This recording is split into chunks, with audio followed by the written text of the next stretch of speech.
ইসলামপুর মহল্লায় কামাল নামের এক ধনী ব্যবসায়ী বাস করত। কামাল সাহেবের একটি মেয়ে ছিল, তার নাম ছিল মীরা।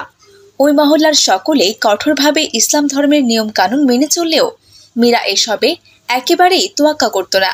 অন্য মেয়েরা বোরখা হিজাব পরলেও মীরা জামা কাপড় পরে চলাফেরা করত।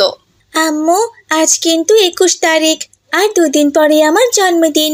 এবার কিন্তু আমি আমার জন্মদিনে ধুমধাম করে বড় পার্টির আয়োজন করব, বুঝেছো? মহল্লার ধনীদেরকে দাওয়াত করে খাওয়াবো আর অনেক অনেক উপহার পাবো। কি যে আনন্দ হচ্ছে আমার। মা মীরা, এসব তুমি কি বলছো? ইসলামে জন্মদিন পালন করা তো হারাম মা। জন্মদিন পালন করা হচ্ছে পশ্চিমা সংস্কৃতি। জন্মদিন পালন করলে পাপ হয় মা। কি বলছো এসব তুমি আম্মু? জন্মদিন পালন করলে পাপ হবে কেন? আমি যে দিনটা জন্মেছি সেই দিনটা আমি সেলিব্রেট করব না? এটা তো আমার জন্য গর্বের বিষয়। আমি অবশ্যই জন্মদিনের পার্টির আয়োজন করব আম্মু। না মা, এসব করা ঠিক নয়। তুমি আর তোমার বাবা সবসময় ইসলাম বিরোধী কাজ করে থাকো। এগুলো করলে পাপ হবে মা, আর পাপ কাজ করলে জাহান্নামে যেতে হবে। জাহান্নাম যে খুবই ভয়ঙ্কর আর শাস্তির জায়গা মা। তোমাকে এসব কথা বলে কোনো লাভ নেই আম্মু। সব সময় তুমি ইসলামের জ্ঞান দিতে থাকো আমাকে। যা বলার আব্বুকেই বলতে হবে। আব্বুই আমার জন্মদিনের পার্টির আয়োজন করে দিবে, আর তুমি থাকো তোমার ইসলাম নিয়ে। এই কথা বলে মীরা সেখান থেকে চলে গেল। এদিকে কামাল সাহেব বাড়িতে ফিরে এলে মীরা তার বাবাকে জন্মদিনের পার্টির আয়োজন করার কথা বলে দিল। আরে, এ তো খুশির সংবাদ। আর 2 দিন পর আমার মামনির জন্মদিন। আমি তো এবার আমার মামনির জন্মদিনের পার্টি খুব বড়সড় করে আয়োজন করব। তুমি কোনো চিন্তা করো না মা। তুমি মহল্লার সকল ধনীদেরকে দাওয়াত দেওয়া শুরু করো। আমি পার্টির সমস্ত ব্যবস্থা করছি। এই তো আমার লক্ষ্মী আব্বু। হা হা হা হা হা। দেখেছো আমার পাগলি মেয়েটার কাণ্ড? জন্মদিনের পার্টির কথা শুনে কতটা খুশি হয়েছে। হ্যাঁ হ্যাঁ, আপনারা বাবা মেয়ে ওই কাজই করুন। পাপ কি আর জীবনে কম করেছেন? মেয়ের জন্মদিন পালন করে আরো পাপ বাড়াতে চান, তাই না?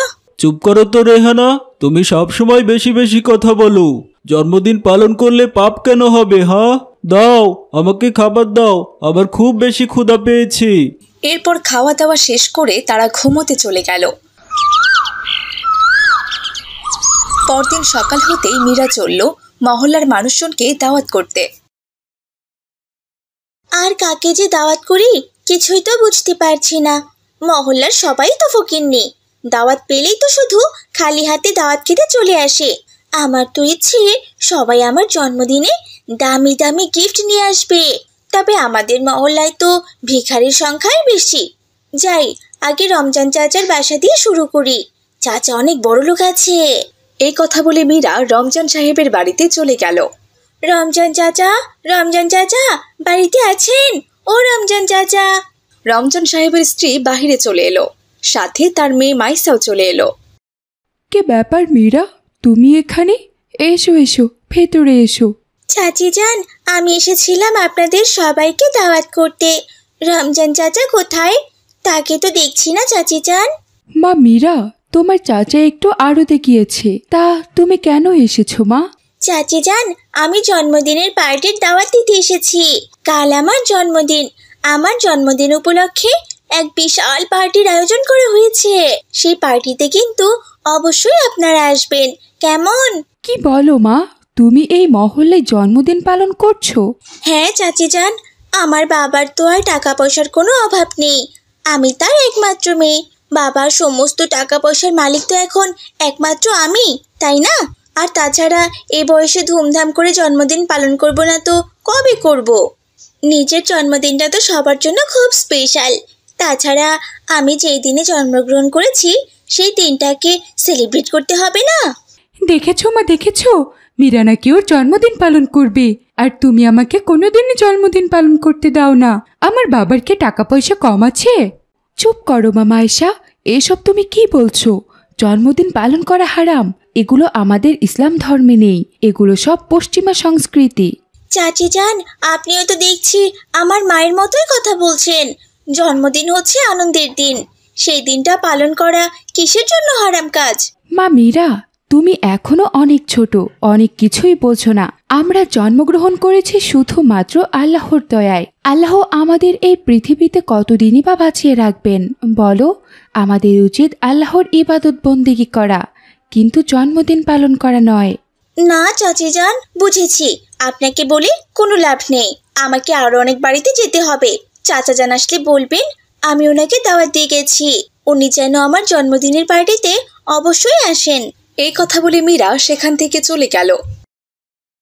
এই মহল্লার সবাই তো দেখছি ব্যাকডেটেড হয়ে গেছে, কেউ তো জন্মদিন পালন করেই না, উল্টো আমাকেও করতে দেবে না। এভাবে কি বেঁচে থাকা যায়? জীবনটা একটু উপভোগ করতে হবে না? মীরা যখন এসব কথা বলতে বলতে রাস্তা দিয়ে হাঁটছিল, তখনই মীরার মালিহার সাথে দেখা হয়ে গেল। আসসালামু আলাইকুম মীরা, কেমন আছো? ওয়ালাইকুম আসসালাম। সকাল সকাল তোর সাথে আমার দেখা হতে হলো। বেরিয়েছিলাম একটা শুভ কাজে, কিন্তু তোদের মতো গরিবদের দেখলে তো শুভ কাজও একদম অশুভ হয়ে যায়। মীরা, তুমি আমাকে এভাবে বলছো কেন? আমি গরিব বলে কি আমার কোনো মান সম্মান নেই? গরিবদের আবার কিসের মান সম্মান? এই শোন, কাল আমার জন্মদিন, আর জন্মদিন উপলক্ষে একটা পার্টির আয়োজন করেছি, তুই আসিস। তবে হ্যাঁ, খাবার জন্য নয়, আমার আম্মুর সাথে সব কাজকর্মগুলো এগিয়ে দিবি, বুঝতে পেরেছিস? আর পার্টির পর যে খাবারগুলো বেঁচে যাবে সেগুলোও কিছু খাবি, আর কিছু সঙ্গে করে নিয়েও আসতে পারবি। না না মীরা, আমি তোমার জন্মদিনের পার্টিতে যাব না। কি এত বড় সাহস? আমার কথা অমান্য করিস তুই? কেন যেতে পারবি না? হ্যাঁ, শুনি একটু। যেতে পারবো না কারণ জন্মদিন পালন করাই হারাম। আমি আমাদের ধর্ম কঠোরভাবে মেনে চলি, তাই তোমার জন্মদিনের পার্টিতে গিয়ে আমি আমার ঈমান হারাতে পারবো না। গরিবদের আবার ঈমান? তোকে যা বলেছি তুই তাই করবি, বুঝেছিস? তুই যদি আমার জন্মদিনের পার্টিতে গিয়ে কাজকর্ম না করিস, তাহলে কাল চাবুক নিয়ে এসে তোকে মারতে মারতে আমি মেরে ফেলবো, এই বলে দিলাম। আমাকে মেরে ফেললেও আমি তোমার জন্মদিনের পার্টিতে যাব না মীরা। তোর এত বড় সাহস? তুই কামাল সাহেবের মেয়ের মুখের উপরে কথা বলিস, তাই না? দাঁড়া হারামজাদি, তোকে এবার আমি দেখাচ্ছি মজা। এই কথা বলে তার পাশে পড়ে থাকা শুকনো একটি গাছের ডাল নিয়ে মালিহাকে মারতে লাগলো। আমার খুব লাগছে মীরা, আমাকে মেরো না। ওরে বাবারে, খুব লাগছে মীরা, ছেড়ে দাও আমাকে, আমাকে ছেড়ে দাও। তোকে আমি ছেড়ে দিব? তুই আমার মুখের উপরে কথা বলেছিস, হারামজাদি কোথাকার। জন্মদিন পালন করা হারাম? হ্যাঁ, এখন বল দেখি, বল হারাম কি না বল। জন্মদিন পালন করা হারাম? হ্যাঁ বল। তুমি আমাকে যতই মারো না কেন, আমি তবুও বলবো জন্মদিন পালন করা হারাম কাজ। তবে রে হারামজাদি, বাঁচাও, কে কোথায় আছো? বাঁচাও আমাকে, বাঁচাও। এদিকে ওই পথ দিয়েই মসজিদের ইমাম সাহেব যাচ্ছিল। মালিহার এমন চিৎকার চেঁচামেচি শুনে ইমাম সাহেব সেখানে চলে এলো। কি ব্যাপার, কি হয়েছে এখানে? আসসালামু আলাইকুম ইমাম সাহেব, আপনি এসেছেন? ইমাম সাহেব, আমি এই হারামজাদিটাকে বলেছিলাম আমার জন্মদিন উপলক্ষে একটা পার্টির আয়োজন করেছি। ওকে বলেছি আমার জন্মদিনের পার্টিতে গিয়ে আমার আম্মুর সাথে কাজকর্ম করতে, কিন্তু ও বলেছে জন্মদিন পালন করা নাকি হারাম। ও আমার মুখের উপরে না করে দিয়েছে। মালিহা তো একদম ঠিক কাজ করেছে মীরা। ইসলাম ধর্মে তো জন্মদিন পালন করার কোনো বিধান নেই। যেখানে আমরা জন্ম নিয়ে অনেক বেশি পাপ করছি, সেখানে তো জন্মদিন পালন করা বিলাসিতা। আমরা প্রত্যেকটা দিন, প্রত্যেকটা সময় এবং প্রত্যেকটা সেকেন্ড মৃত্যুর দিকে এগিয়ে যাচ্ছি। তাই আমাদের সব সময় আল্লাহর ইবাদত করা উচিত। পরকালে আল্লাহর কাছে গিয়ে আমরা কি হিসাব দিব? আল্লাহ আমাদের যে কাজে এই পৃথিবীতে পাঠিয়েছে সেটা না করে জন্মদিনের পার্টি আয়োজন করছি। হ্যাঁ, তবে তুমি চাইলে তোমার এই জন্মদিনের পার্টিতে যে টাকা পয়সা খরচ হবে, সেই টাকাগুলো তুমি গরিব মিসকিনদের মাঝে বিলিয়ে দিতে পারো। এতে করে তুমি অনেক সওয়াব পাবে। কিন্তু তুমি সেটা না করে শুধুমাত্র মহল্লার ধনী লোকজনকে দাওয়াত করছো আর গরিবদের উপর জুলুম অত্যাচার করছো। তাহলে তুমি বলো, তোমার এই জন্মদিন পালন করে কি লাভ হবে? মৃত্যুর পরে তো আল্লাহ তোমাকে নিশ্চিত জাহান্নামে পাঠিয়ে দিবে। সত্যি তো হুজুর, আমি তো এসব কথা কখনো চিন্তা করিনি। আমার মা আমাকে নিষেধ করেছিল জন্মদিন পালন না করতে। আমি এই বিষয়গুলো এভাবে কখনো চিন্তাই করিনি। আমি আমার জন্মদিন আর কোনো দিনও পালন করব না। জন্মদিনের পার্টিতে যা টাকা খরচ হবে আমি সেই টাকাগুলো গরিব দুঃখীকে দান করে দেব। আর এখন থেকে আমি ভালো হয়ে যাব। 5 ওয়াক্ত নামাজ পড়ব, পর্দার সহিত চলবো, আর কারো উপর কখনো জুলুম করব না। আলহামদুলিল্লাহ, আল্লাহ তাআলা তোমাকে সঠিক বুঝ দান করুন। এরপর মীরাও সেখান থেকে চলে গেল আর তার বাবাকে জন্মদিন পার্টির আয়োজন করতে নিষেধ করলো। এরপর থেকে মীরাও 5 ওয়াক্ত নামাজ পড়া শুরু করে দিল। আর এখন সে বেশি বেশি করে দান সদকাও করে। একদিন সকালবেলা মাইসা তার চাচাতো বোন মিলিদের বাড়িতে খেলাধুলা করছিল। তখন মিলির মা শামিমা বাইরে এসে বলে, মা মিলি, আমি তোর জন্য খিচুড়ি রান্না করেছি, আয় মা, খাবি আয়। কিন্তু মা, আমি তো মাইসার সাথে খেলা করছি। তুমি যাও, আমি একটু পরে যাব। তুমি যাও, আমি একটু পরে খাবো। সারাদিন তো শুধু খেলা খেলা আর খেলা, তাই না মাইশা? তোর জন্য আমার মেয়েটাও এখন খেলা ছাড়া আর কিচ্ছু বোঝে না। আগে তবু আমার সব কথা শুনতো, তোর সাথে মিশে এখন তোর মতোই হয়ে গেছে, আমার একটা কথাও শোনে না। যা তুই বাড়িতে যা। আর মিলি, তুমি তাড়াতাড়ি খেতে এসো। চাচি, আমারও খিচুড়ি খেতে খুব ইচ্ছে করছে, আমিও মিলির সাথে খিচুড়ি খাবো। তোকে খিচুড়ি খেতে হবে না, এমনিতেই অল্প একটু রান্না করেছি। তুই বাড়িতে গিয়ে তোর মাকে বলিস তোকে খিচুড়ি রান্না করে দেবে। যেটাই দেখবি সেটাই তোকে খেতে দিতে হবে নাকি? আমার মেয়ের খাবারের উপর সবসময় তুই নজর দিস। যা বাড়িতে যা। মা, মাইসা যখন খেতে চাইছে, দাও না একটু খেতে ওকে। তুমি চুপ করো মিলি, যাও ঘরে গিয়ে খেতে বসো। তুমি শুনতে পাওনি আমি কি বলেছি? একটুখানি খিচুড়িই তো রান্না করেছি, ওকে খেতে দিলে তুমি কি খাবে? যতটুকুই হোক না কেন মা, আমরা 2 বোন শেয়ার করে খাবো। তাছাড়া একটা কথা তো আমি কিছুতেই বুঝতে পারি না, আমি যখন বড় আম্মুদের বাড়িতে যাই তখন তো বড় আম্মু আমাকে অনেক আদর করে, ঘরে যা থাকে তাই খেতে দেয় মা। তাহলে তোমরা কেন মাইসার সাথে এরকম খারাপ ব্যবহার করো? এতদিন ধরে আমি তোমাকে এইসব শিখিয়েছি? বড়দের মুখে মুখে তর্ক করছো? সব কিছু এই মাইশাটার জন্য হয়েছে। তোমাকে আমি কতবার করে বলেছি এইসব মিডিল ক্লাস বাচ্চাদের সাথে মিশবে না, তবুও তুমি ওদের সাথে মিশে ওদের মতোই হয়ে গেছো। কি ব্যাপার মাইশা, তুমি না মাদ্রাসায় পড়ো? তোমাদের মাদ্রাসায় কি এগুলাই শেখায় যে বড়রা কোনো আদেশ করলে সেগুলো অমান্য করে সেখানে বেয়াদবের মতো দাঁড়িয়ে থাকতে হবে? আমি তোমাকে বলেছি না বাসায় যাও। চাচির ধমক খেয়ে মাইসা আর এক মুহূর্ত দেরি না করে মন খারাপ করে বাসায় ফিরে আসে। এসে দেখে তার মা রান্না করছে। কি হয়েছে মাইসা, তোমার মুখটা এরকম ভার হয়ে আছে কেন মা? কেউ কি তোমাকে কিছু বলেছে? আম্মু, আমার না খিচুড়ি খেতে ইচ্ছে করেছে, তুমি কি আমাকে একটু খিচুড়ি রান্না করে দিবে? খিচুড়ি রান্না করার মতো তেমন কোনো উপকরণ তো ঘরে নেই মা। আজকে আলু ভর্তা আর ভাত রান্না করেছি, কষ্ট করে এগুলোই খেয়ে নাও। তোমার চাচি আমাকে নকশি কাঁথা সেলাই করতে দিয়েছিল আর বলেছে নকশি কাঁথা সেলাই করে দিলে 200 টাকা দেবে। কালকে আমি তোমার চাচিকে কাঁথাটা দিয়ে আসবো, আর টাকা পেলে তোমার জন্য অবশ্যই খিচুড়ি রান্না করবো মা। তার আগে তুমি আমাকে একটা কথা বলো তো মা, তুমি কার বাসায় খিচুড়ি রান্না করা দেখেছো? চাচি রান্না করেছিল মা, আমি চাচির কাছে খিচুড়ি চেয়েছিলাম বলে চাচি আমাকে অনেক বকা দিয়েছে, অনেক বাজে কথা বলেছে, তাই আমি সেখান থেকে চলে এসেছি মা। কিন্তু আমি তো তোমাকে নিষেধ করেছিলাম মাইসা, কারো খাওয়া দাওয়ার সময় সেখানে থাকতে নেই। তবুও তুমি কেন গিয়েছো সেখানে? তুমি জানো না তোমার চাচারা আমাদের পছন্দ করেন না? তোমার বাবা সামান্য মসজিদের ইমাম আর তোমার চাচা মস্ত বড় ব্যারিস্টার, তাদের সাথে কি আর আমাদের যায় মা? তুমি আর কাল থেকে ওদের বাড়িতে যেও না সোনা, কারণ তোমার চাচি এসব একদম পছন্দ করেন না। পারলে তুমি মিলিকে বলবে আমাদের বাড়িতে এসে খেলা করতে, ঠিক আছে? আচ্ছা ঠিক আছে মা, তাই হবে।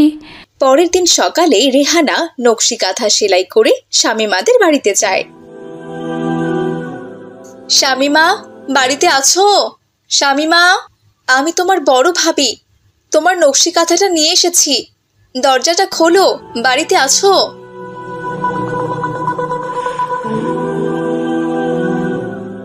আরে ভাবি, আস্তে কথা বলো, এত জোরে ডাকছো কেন?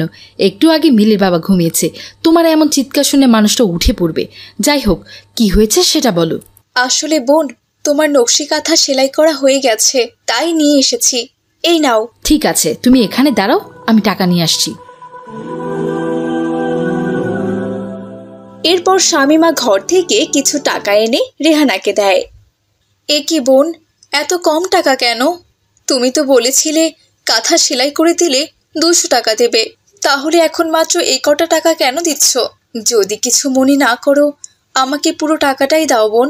আমাদের বাড়িতে আজকে যে কোনো বাজার নেই। তাছাড়া তুমি তো জানোই, তোমার ভাই আল্লাহর রাস্তায় নিজেকে সঁপে দিয়েছে, আর আমি সামান্য নকশি কাঁথা সেলাই করে আর কিছু হাঁস মুরগি পালন করে এই সংসারটা দেখাশোনা করি। দিয়ে দাও বোন। কেন ভাবি, তুমি তো আমাদের লোক, তোমাকে যদি টাকা না দিই তবুও তোমার কিছু মনে করার কথা না। আর তুমি কিনা 200 টাকার জন্য জীবন ছেড়ে দিয়েছো। এভাবে কেন বলছো বোন? আমি তো এর আগেও তোমাকে তিনটা কাঁথা ফ্রিতে সেলাই করে দিয়েছি, শুধুমাত্র নিজের লোক বলে। আর এবার তো তুমি আমাকে নিজেই টাকা দিতে চেয়েছিলে। তুমি যদি নাই দেবে তাহলে আমাকে অযথা কেন কথা দিয়েছিলে? প্রথমেই বলে দিতে পারতে যে কোনো টাকা আমাকে দেবে না, তাহলে আমি হয়তো অন্য কারো কাঁথা সেলাই করে কিছু টাকা রোজগার করতাম। শোনো ভাবি, যেটা দিয়েছি সেটা নিয়ে খুশি থাকো। এর বেশি টাকা আমি তোমাকে দিতে পারবো না। আমাকে পার্লারে যেতে হবে, তার জন্য তো আমার আরও অনেক টাকা লাগবে। তোমাকে সব টাকা দিয়ে দিলে আমি চলবো কি দিয়ে? যাই হোক, এখন তুমি যাও, আমার অনেক কাজ আছে। অন্যদিকে রেহানা ওই সামান্য কিছু টাকা নিয়েই দোকান থেকে খিচুড়ি বানানোর উপকরণ নিয়ে বাড়িতে আসে আর মেয়ের জন্য খিচুড়ি রান্না করতে থাকে। মাশাআল্লাহ, খিচুড়ির কত সুন্দর ঘ্রাণ বেরিয়েছে। মা, খিচুড়ি হতে আর কতক্ষণ লাগবে?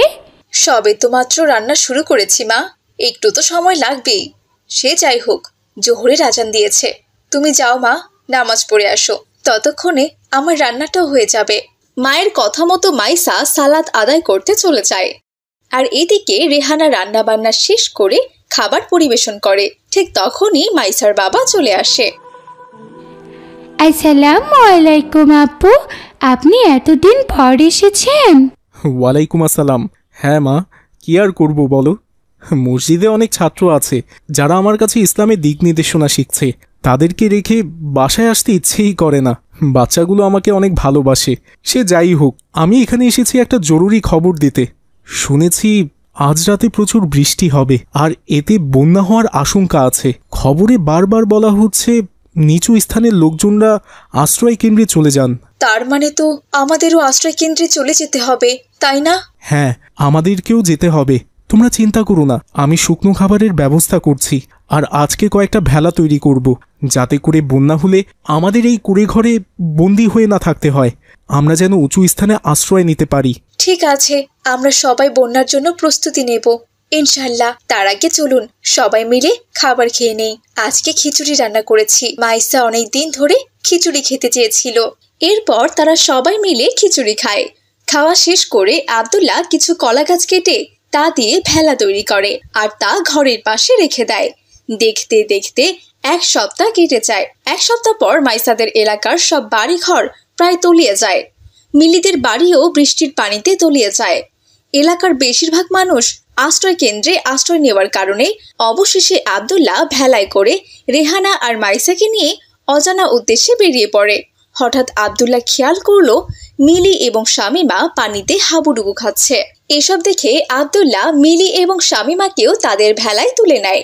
আব্দুল্লাহর ভেলা ভাসতে ভাসতে অজানা এক উঁচু জায়গায় চলে আসে, যেখানে কয়েকটা গাছ আর বেশ বড় বড় উঁচু জমি ছিল, আর সেই জমির উপরে ছিল একটা ট্রেনের বগি। চারপাশে তো শুধু পানি আর পানি, থাকার মতো তো কোনো জায়গা দেখতে পাচ্ছি না। এই ভেলায় ভেসে আর কতদিনই বা থাকবো? তার থেকে ভালো চলো সবাই মিলে ওই ট্রেনের বগিতে আশ্রয় নেই। তাছাড়া জায়গাটাও বেশ উঁচু আছে। বড় আম্মু, তোমার কাছে কোনো খাবার হবে? আমার খুব ক্ষুধা পেয়েছে। যেটুকু শুকনো মুড়ি আর গুড় ছিল সেটা তো ভেলাতেই শেষ হয়ে গেছে। তবে তুমি কোনো চিন্তা করো না মা, আমি রান্নার সমস্ত সামগ্রী নিয়ে এসেছি, সাথে করে চাল ডালও নিয়ে এসেছি। এই দেখো, ভেলাতে করে উনুনও নিয়ে এসেছি। তুমি একটু অপেক্ষা করো, আমি এক্ষুনি রান্না শুরু করে দিচ্ছি। এরপর সবাই ভেলা থেকে নেমে ওই ট্রেনের বগিতে আশ্রয় নেয়। রেহানার এমন ব্যবহার দেখে শামিমা মনে মনে ভীষণ লজ্জিত হয়। তখন তার সে পুরনো দিনের কথা মনে পড়ে যায়, যেদিন সে মাইসাকে খিচুড়ি না দিয়ে তাড়িয়ে দিয়েছিল। আত্মীয়তার সম্পর্কের কোনো মূল্যই দেয়নি। আজ তারাই শামিমা এবং তার মেয়ে মিলিকে খাদ্য এবং আশ্রয় দিয়েছে। ভাবি, এত কিছুর পরও আপনারা আমাদের এত উপকার করলেন, যে সময় মানুষ নিজের প্রাণ বাঁচানো নিয়ে ব্যস্ত, সেই সময় আপনারা আমাকে সাহায্য করেছেন। আল্লাহ তাআলা হয়তো আমাকে পাপের শাস্তি দিয়েছে, তবে ভাবি আমি যে আপনাদের কাছে ঋণী হয়ে গেলাম। আমাকে দয়া করে আপনি ক্ষমা করে দিন ভাবি। আমি যে আপনার সাথে সবসময় খারাপ ব্যবহার করেছি। কথায় বলে না, বিপদে পড়লে বোঝা যায় আসল বন্ধু, ঠিক তেমনই আজকে আমি বিপদে পড়ে বুঝেছি আপনারাই আমার প্রকৃত বন্ধু। মানুষ তো মাত্রই ভুল করে বোন, আবার পরিস্থিতি একদিন মানুষকে সবটা বুঝিয়ে দেয়। তুমি যে তোমার ভুল বুঝতে পেরেছো, এটাই তো অনেক বড় ব্যাপার। তোমার প্রতি আমার কোনো অভিযোগ নেই, আমি তোমাকে অনেক আগেই ক্ষমা করে দিয়েছি। আল্লাহ তাআলা সব সময় তোমাদের ভালো রাখুক, আর সবাই মিলেমিশে সুখে শান্তিতে বাস করতে থাকে। শরীয়তপুর মহল্লায় করিম নামের এক লোক তার স্ত্রী ও সন্তানকে নিয়ে বাস করতেন। করিমের আর্থিক অবস্থা তেমন একটা ভালো ছিল না। তিনি একজন সাধারণ শ্রমিক হিসেবে কাজ করতেন, আর তার স্ত্রী বাড়িতে হাঁস মুরগি পালন করতেন। এভাবে কোনো রকমে তাদের সংসার চলছিল। একদিন করিম বৃষ্টিতে ভিজে কাজের খোঁজে বেরিয়েছিলেন, কিন্তু দুর্ভাগ্যবশত তিনি কোনো কাজ পাননি। তাই তিনি আলহামদুলিল্লাহ বলতে বলতে বাড়ির দিকে ফিরছিলেন। আলহামদুলিল্লাহ, আলহামদুলিল্লাহ, আলহামদুলিল্লাহ। বাড়িতে ফিরে করিম দেখলেন তার স্ত্রী বারান্দায় দাঁড়িয়ে আছে। আসসালামু আলাইকুম। কি ব্যাপার হালিমা, তুমি বাইরে দাঁড়িয়ে আছো কেন? ওয়ালাইকুম আসসালাম। আসলে আমি তোমার আসার জন্য অপেক্ষা করছিলাম। ঘরে যে কোনো বাজার নেই, এখনো রান্না হয়নি। মেয়েটা পড়তে বসেছে, এখন পর্যন্ত দুপুরে খাবারটাকে দিতে পারিনি। আমি তো আমার দিক থেকে কম চেষ্টা করছি না, কি যে করি কিছুই বুঝে উঠতে পারছি না। যাই হোক, বিপদে মাথা ঠান্ডা করে কাজ করতে হয়, এত চিন্তা করো না। আমি এক কাজ করি, মারুফ ভাইয়ের দোকান থেকে কিছু চাল ডাল আর ডিম বাকি নিয়ে আসি। দয়া করে তুমি মারুফ ভাইয়ের দোকানে যেও না। আমি ওনার দোকানে সকালবেলা গিয়েছিলাম বাকি চাইতে। উনি বললেন ব্যবসার অবস্থা ভালো নেই, আর এখন বর্ষার সময়, বেচা কেনাও তেমন হয় না, তাই কাউকেই বাকি দিতে পারবে না। ইয়া আল্লাহ, তুমি এসব কি বলছো হালিমা? এখন তাহলে আমি কি করব? হে আল্লাহ, আপনি আমাদের সাহায্য করুন। আপনার সাহায্য ছাড়া আমরা বাঁচতে পারবো না। আপনি আমাদের দারিদ্রতা থেকে পানাহ দান করুন। আব্বু, দারিদ্রতা থেকে পানাহ চাওয়ার দোয়া পড়ে আল্লাহ তাআলার কাছে সাহায্য চাইবেন, তাহলে দেখবেন আমাদের অভাব দূর হয়ে যাবে। কিন্তু আমি তো দারিদ্রতা থেকে পানাহ চাওয়ার দোয়া জানি না মা। আমি জানি আব্বু, আমি আপনাকে শিখিয়ে দিচ্ছি। আল্লাহুম্মা ইন্নী আউযু বিকা মিনাল ফাকরি ওয়াল কিল্লাতি ওয়া জিল্লা। মাশাআল্লাহ, আমার মেয়ে তো অনেক কিছু জানে। ঠিক আছে মা, এখন থেকে আমি এই দোয়া পড়ে আল্লাহ তাআলার কাছে দারিদ্রতা থেকে পানাহ চাইব। তুমি ঘর থেকে আব্বুকে ছাতা এনে দাও তো মা। এরপর মিলি ঘর থেকে ছাতা এনে তার বাবাকে দেয় আর বলে, আব্বু, ঘরে তো বৃষ্টির পানি পড়ছে, আমার পড়ার টেবিলের উপর পানি পড়ে অনেক বই ভিজে গেছে। তার উপর আজকে মাদ্রাসা থেকে আসার সময় আমার একটা বই পানিতে পড়ে নষ্ট হয়ে গেছে। আমাকে যে একটা বই কিনতে হবে। তোমার কাছে কি টাকা আছে আব্বু? টাকা নিয়ে তুমি চিন্তা করো না মা, আমি কালকেই তোমাকে বই কিনে দেবো ইনশাআল্লাহ। যাও মা, ঘরে গিয়ে পড়তে বসো। বাবার কথায় খুশি হয়ে মিলি ঘরে গিয়ে পড়তে বসে। এদিকে করিমের স্ত্রী তাকে বলল, তোমার কাছে তো কোনো টাকাই নেই, তাহলে তুমি মিলির বই কিভাবে কিনে দেবে, আর বাজারই বা কিভাবে করবে? চিন্তা করো না, আল্লাহ ভরসা। আমি ভাবছি আমার বন্ধু শফিকের বাড়িতে যাব, ওর কাছ থেকে কিছু টাকা নিয়ে এই বন্যায় খাওয়া পড়ার ব্যবস্থা করব। এই মঙ্গার দিনগুলো কেটে গেলে আবার ওকে কাজ করে টাকা ফেরত দিয়ে দেব। হ্যাঁ, সেটা করা যেতে পারে। এই কি, তুমি এখনো হাঁসগুলোকে ছেড়ে দাওনি? ছেড়ে দিয়ে কি করব? ওদের তো এখনো খাবারই দিতে পারিনি। কি দেব? হাঁসগুলোকে খাবার দেওয়ার মতো ঘরে কিচ্ছু নেই। তুমি এক কাজ করো, আজ দুটো হাঁস আমাকে দাও, আমি হাঁসগুলো বাইরে ছেড়ে দিয়ে আসি। এখন তো বন্যার পানিতে চারপাশ তলিয়ে গেছে, হাঁসগুলোকে ছেড়ে দিলে ওরা নিজেরাই নিজেদের খাবার খুঁজে খেতে পারবে। করিমের এমন কথা শুনে হালিমা হাঁস দুটোকে খাঁচা থেকে বের করে করিমকে দেয়। এরপর করিম ছাতা মাথায় করে হাঁসগুলো নিয়ে বাড়ি থেকে একটু দূরে ছেড়ে দিয়ে আসে। তারপর সে তার বন্ধুর বাড়িতে চলে যায় আর বাইরে থেকে তাকে ডাকতে থাকে, শফিক, শফিক, বাড়িতে আছিস রে? আমি করিম। কিরে ভাই করিম, বৃষ্টিতে দাঁড়িয়ে কি করছিস? আয় ভাই, ভেতরে আয়। কতদিন পর তুই আমার বাড়িতে এলি। তুই একটু বস, আমি তোর জন্য খাবার নিয়ে আসি। না ভাই, আমি কিছু খাবো না। আসলে আমি একটা বিপদে পড়ে তোর কাছে এসেছি, আমাকে একটু সাহায্য করবি ভাই? ইনশাল্লাহ ভাই, অবশ্যই সাহায্য করার চেষ্টা করব। তোর কি হয়েছে ভাই, বল আমাকে। তেমন কিছু না রে, আসলে বন্যার জন্য আমার সব কাজকর্ম বন্ধ হয়ে গেছে। অনেক দিন ধরে বেকার হয়ে ঘরে বসে আছি। অনেক দিন ধরে কাজ করছি, কিন্তু কোথাও কাজ পাচ্ছি না। আমার হাতে একটা টাকাও নেই রে। তুই যদি পারিস আমাকে 1000 টাকা দিয়ে সাহায্য কর। বন্যার দিনগুলো পার হলে আমার কাজের ডাক পড়বে, তখন আমি তোকে তোর টাকা ফেরত দিয়ে দেব। আরে কি যে বলিস না ভাই, তুই বিপদে পড়েছিস আর আমি তোকে সাহায্য করব না? এখানে টাকা ফেরত দেওয়ার কথা কোত্থেকে আসছে? আল্লাহর রহমতে আমার দিন খুব ভালো যাচ্ছে। আমার বন্ধু বিপদে আছে, তাকে সাহায্য করা তো আমার কর্তব্য। তুই টাকা নিয়ে যা ভাই, এ নিয়ে তোকে ভাবতে হবে না। এই বলে শফিক করিমকে 1000 টাকা দেয়। করিম সেই টাকা নিয়ে বাজার করে বাড়িতে ফিরে আসে। এরপর তার স্ত্রী রান্না করে তাদেরকে খেতে দেয়। তারা বৃষ্টি দেখতে দেখতে খাবার খায়।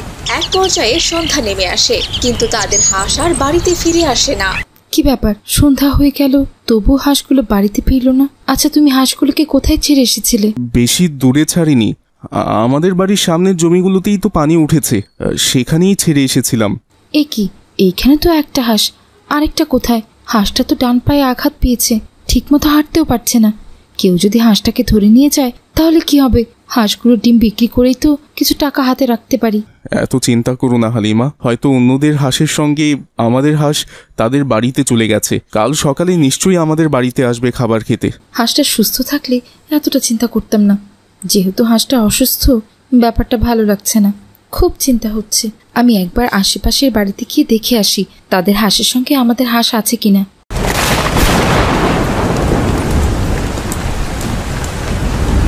না, আমাদের হাঁস তো কারো বাড়িতেই নেই। তাহলে হাঁসটা গেল কোথায়? এমনিতেই অভাবের সংসার, তারপরও এত চিন্তা, আর ভাল লাগছে না। তুমি এত চিন্তা করো না, আমি কাল হাঁসের খোঁজ করতে যাব ইনশাআল্লাহ। এদিকে হাঁসটি নদীতে ভাসতে ভাসতে পাশের গ্রামে গিয়ে পৌঁছায়। হাঁসটি তখনও নদীর পানিতে ভাসছিল, আর সেই পথ দিয়েই আব্দুল্লাহ নামের এক লোক হাঁসটিকে দেখে তার ভীষণ মায়া হলো। সে হাঁসটিকে নিয়ে বাড়িতে ফিরে এলো। হাঁসটির ডান পায়ে ক্ষত দেখে আব্দুল্লাহ তার পায়ে ঔষধ লাগিয়ে দিল। এদিকে পরদিন সকালবেলা করিম এদিক সেদিক হাঁসটিকে খুঁজতে লাগলো, কিন্তু সে কোনোভাবেই হাঁসটিকে খুঁজে পেল না। এভাবেই কেটে গেল বেশ কয়েকদিন। একদিন আব্দুল্লাহ হাঁসের মালিককে খুঁজে বের করার জন্য বেরিয়ে পড়ল। সে অনেকের কাছে জিজ্ঞেস করলো, কারো কি কোনো হাঁস হারিয়েছে? কিন্তু সবাই বলল না, কারো হাঁসই হারায়নি। ভাই, আপনার কি কোনো হাঁস হারিয়েছে? নিশ্চয় কারো হাঁস হারিয়েছে, আর এই লোকটা মনে হয় হাঁসের মালিকের খোঁজ করছে।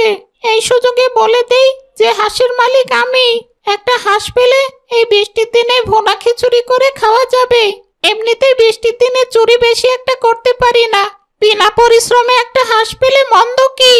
হ্যাঁ হ্যাঁ ভাই, আমারই একটা হাঁস হারিয়েছে। হাঁসটাকে আমি অনেক দিন থেকেই খুঁজছি। আপনি কি আমার হাঁসটা দেখেছেন? জি ভাই, আমি একটা হাঁস কুড়িয়ে পেয়েছি, সেটা আপনার হতে পারে। দয়া করে বলুন তো আপনার হাঁসটা দেখতে কেমন ছিল? এই সেরেছে, এখন আমি কি বলি? যাই হোক, কিছু একটা তো বলতেই হবে। আসলে ভাই, আমার হাঁসটা সাদা রঙের ছিল, আর ঠোঁটগুলো ছিল কমলা রঙের, আর হাঁসের দুটো পা ছিল, দুটো ডানা ছিল, আর সাথে একটা মাথাও ছিল। হে, আপনি কি বলছেন ভাই? সব হাঁসেরই তো ঠোঁট কমলা রঙের হয় আর পাখা দুটো থাকে। আমি বুঝতে পারলাম ওটা আপনার হাঁস নয়, কারণ আপনি হাঁসের রং ভুল বললেন। সামান্য একটা হাঁসের লোভে আপনি এভাবে মিথ্যে বললেন। আপনি জানেন না মিথ্যে কথা বলা মহাপাপ? আব্দুল্লাহ যখন কালুচোরকে এইভাবে বলছিল, তখনই সেখানে করিম এসে উপস্থিত হয়। করিম আব্দুল্লাহকে জিজ্ঞেস করে, আসসালামু আলাইকুম ভাই, আসলে আমার একটা হাঁস কদিন ধরে বাড়িতে ফিরছে না, কোথাও খুঁজেও পাচ্ছি না। আপনারা তো অনেকক্ষণ ধরে এখানে আছেন, আপনারা কি কেউ আমার হাঁসকে এই দিক থেকে যেতে দেখেছেন? ওয়ালাইকুম আসসালাম। আগে বলুন আপনার হারিয়ে যাওয়া হাঁসটি দেখতে কেমন? আমার হাঁসটি মোটা তাজা বাদামি রঙের। হাঁসটির ডান পায়ে ক্ষত আছে আর গলায় একটা কালো সুতো বাঁধা আছে। বন্যার কারণে হাঁসটির জন্য ওষুধ আনতে পারিনি, বেচারা অসুস্থ অবস্থায় হারিয়ে গেছে আর কি। চিন্তা করবেন না ভাইজান, আলহামদুলিল্লাহ আপনার হারিয়ে যাওয়া হাঁসটি আমি পেয়েছি। হাঁসটি এখন সুস্থ আছে এবং আমার বাড়িতে আছে। কাল সকালবেলা আমার বাড়িতে আপনার দাওয়াত রইল, দয়া করে এসে আপনার হাঁসটি নিয়ে যাবেন। আমি পাশের গ্রামেই থাকি, যে কাউকে বললে আমার বাড়ির ঠিকানা আপনাকে দেখিয়ে দেবে। জাযাকাল্লাহু খাইরান।